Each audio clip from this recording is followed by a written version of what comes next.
affecting our vision? Michael. Now, statistics show many adults spend many hours every day staring at a digital screen, much as I am doing at the moment.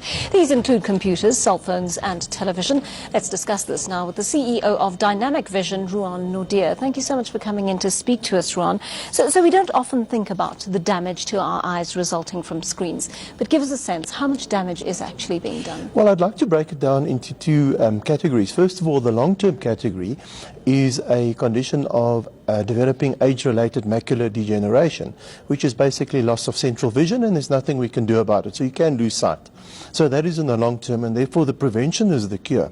In the short term, what we're experiencing is digital eye strain, tiredness, irritability, sometimes loss of vision when you're driving, fluctuating vision. You know, sometimes when you get to that point, you're looking at something close by and you look up and there's like a blur. We call it a near-far blur, and you just have difficulty in actually seeing. Let me just ask you about blue light in particular. Why is blue light in particular harmful to our eyes? Yes, well, first of all, not all blue light is bad, and blue light's everywhere. So there is blue light in the sun as well. If I just can compare the ultraviolet light from the sun to blue light, so our eyes has the ability to protect you against ultraviolet light, and less than 1% of ultraviolet light actually penetrates the eye. Blue light, however, the eye structure does not allow that. So therefore, when blue light enters the eye, you're getting maximum penetration on the retina of the eye, which can cause all these problems. And I think the main problem is that in our lifestyle has changed. And if we look at computers and cell phones and iPads, the three words come to mind. It's too much time. It's too little devices and for too long. So what's actually happening, the blue light from all these devices, including your television, is so close to your eye. So it's actually penetrating the eye far greater. And that's the danger of it. Tell me, what are the risks of not taking precautions against this kind of light? Well, I think first of all, in adult time, or in adulthood, you could have a great possibility of having different sleeping patterns. It does influence your circadian rhythms. In children, very important, when they're playing with these devices up to bedtime, the brain will only start switching off 2 hours after that. So it means, you know, they're not going to sleep, they're active and they're tired in the morning, which leads to a lot of concentration problems and learning problems and just an unpleasant, unhappy child. Tell me, is there long-term damage in children from exposure to this kind of blue light when they're young? Absolutely, because the structure of the eye is still so clean and it's not blocking out any form of light. So the problem is we're not going to measure it short term. We're going to experience it later when you're 45 or even 40 and older, when you start losing vision and you can't see, and there's not much we can do for you at that stage now. What can be done in terms of prevention, and if you've been affected by this light already, in post that? Yes, so I think first of all, let's look at the device.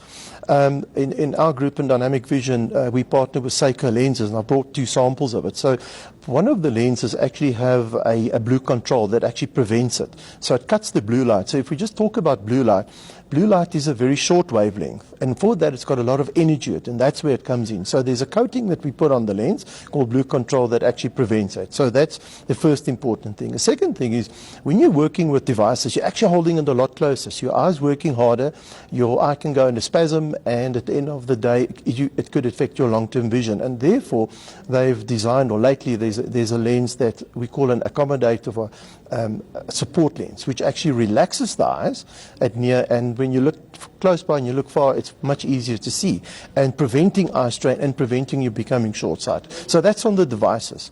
Then on what we can do, just as an easy tip, is first of all, when you are working on a computer, try and push it 50 to 70 centimeters away. That's the first thing. Try and limit television, because LED screens actually have the same effect on it, and take regular breaks. So I personally did a bit of reading of it lately, and what I've read is that, just a break where we actually stand up and focus on something else, and doing some exercises, just looking up and down, rolling around, and actually blinking your eyes 10 times at least, just to break that spasm. Because when you actually look at something all the time, you tend to focus on it so hard, and when you look up, you can't see, and you kind of need to break that. I mean, I actually brought in a sample of our Seiko lenses, and you can actually see when you put it on, it absolutely absorbs the glare. And even in this environment, which I'm not used to, of these very much high LED lights, without it I feel uncomfortable. And putting it on immediately, it actually relaxes the eyes and I actually feel quite a bit of comfort. So you can see that purplish coating on it. Compared to a normal anti-reflect coating or glare-free coating, it still absorbs the glare, but immediately I feel uncomfortable with these very bright lights in my eye, which is not my ideal environment that I'm used to, not like yourself. All right. Yes, and I think I'm starting to show the effects of it now. Thank you so much for coming in to talk to us. Some very interesting issues you've raised there. CEO of Dynamic Vision, Ruahan Naude. Let's catch your business news up next with Mateo Jaripe.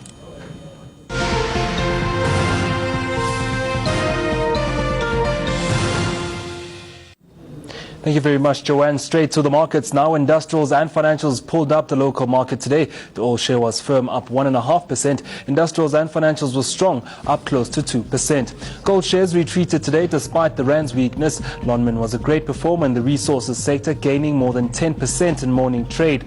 Platinum was up by more than 3% as a result, with resources up by more than 1%.